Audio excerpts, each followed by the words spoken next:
मावराउ नहर का इलाका भी फतह हो गया, उधर आर्मीनिया तक पहुंचे। ये थोड़े से अरसे के अंदर अजीमतों की कैसी दास्तां रकम की। इकबाल तड़प के कहते हैं, दिया जाने कभी यूरोप के कलीसाओं में, कभी अफ्रीका के तपते हुए सहराओं में, दश्तो दश्त दरिया भी न छोड़े हमने, बहरे जुल्मात में दौड़ा दिए घोड़े हमने। हुक्मरान तो वो थे लोगों की दहलीज पे अमन देने वाले, लोगों की चौखट पे जो है वो नूर बांटने वाले। हजरत उमर जिनको तख्ते हुकूमत पे बैठते थे और उनका तख्त को सोने जबरजत का नहीं था, मस्जिद नबवी की चटाई थी, और सारा दिन वहां बैठ के लोगों की बातें सुनते। और जब रात के अंधेरे गहरे होते, उमर भेष बदल के मदीने की गलियों का गश्त करते।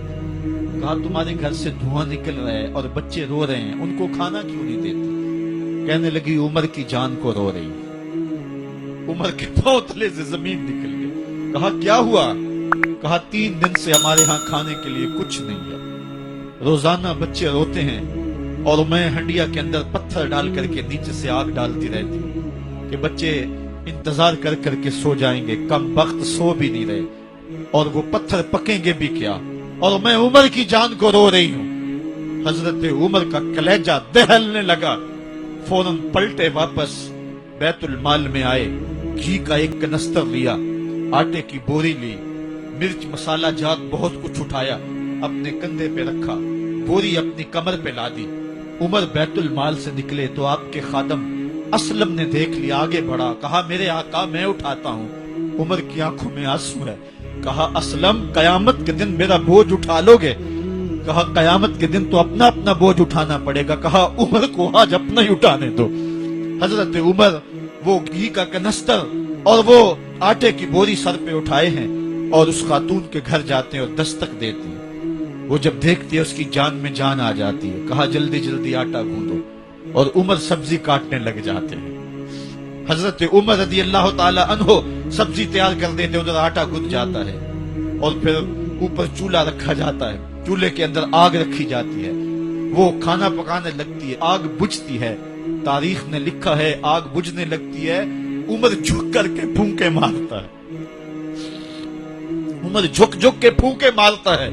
खाना पक गया और बच्चों के सामने खाना रख दिया, बच्चे खा रहे हैं। अब बच्चे रो रो के निढाल हो चुके थे।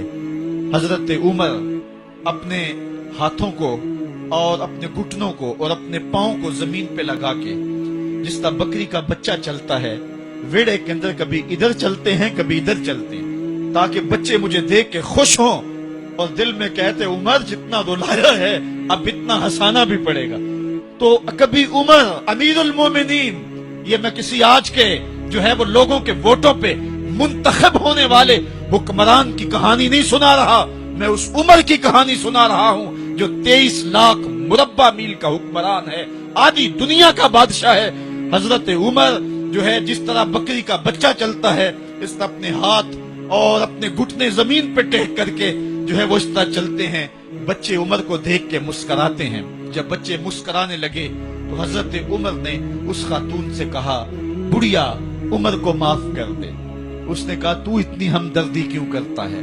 कहा, उमर बेचारा बड़ा फंसा हुआ है, फिक्र है उसको यरमूक को, फुस्ता तो हुलवान की, जब फतह है मिस्र तो तैयारी है ईरान की, आते जाते वफद से मुलाकात भी करता होगा और शब को मालूम हालात भी करता होगा, कांटों में उलझी हुई बेचारे की जान है, नींद उसको भी आती है, आखिर वो इंसान है, मेरी बहन उमर को माफ कर दे।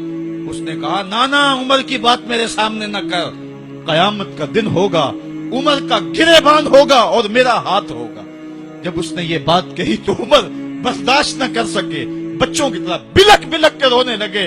कहा, वो बदनसीब उमर तेरे सामने है, आज ही कहला जो कहना है, कयामत के दिन मुझे माफ रखना।